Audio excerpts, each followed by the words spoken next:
Le plus petit et le plus informel festival de la bande dessinée du monde s'est déroulé à Langlade les samedis 13 et dimanche 14 juin 2009. Comme quoi, on peut être petit, très informel, mais séduisant et original. Langlade est choisi, mais ils veulent effectivement que ce petit festival, qui j'espère sera grand, rayonne au moins dans le pourtour nîmois et dans l'Avonage qui est proche.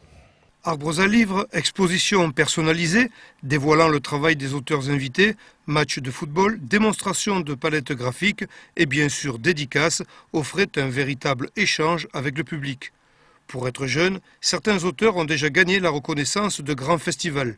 C'est par exemple le cas de Bastien Vivès avec Le goût du chlore, paru chez Casterman. Oui, j'avais eu le prix en janvier là, au dernier festival d'Angoulême, et puis au PPIF BDM avec Thomas Caden qui était dans la même collection que moi, qui est un ami aussi.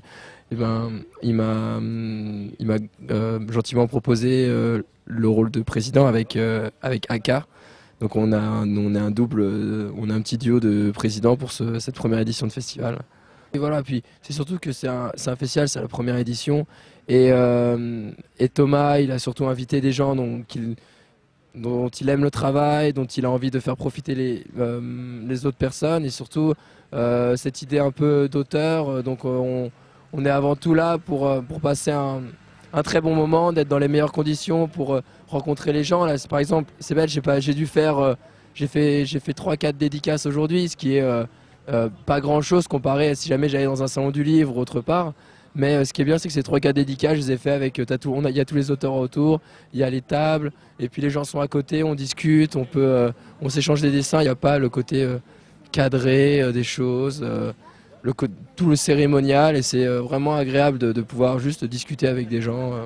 Autre local de l'étape, le récent usésien Joël Alessandra, qui présentait en avant-première son 4e ouvrage intitulé Instinct sauvage. Il est aisé de deviner qu'il y aura une suite à cette heureuse initiative. Dès lors, le 9e art a droit de citer en pays Vonajol. Dans ce cadre agréable de l'ancienne gare, qui est donc sur la voie verte, qui était l'ancienne ligne qui faisait Nîmes, le Larzac, Tournemire, et qui, pour nous, Langlade, qui est un des plus jolis villages de l'Avonage, il ne faut pas oublier que l'Avonage, c'est le jardin de l'agglomération nîmoise.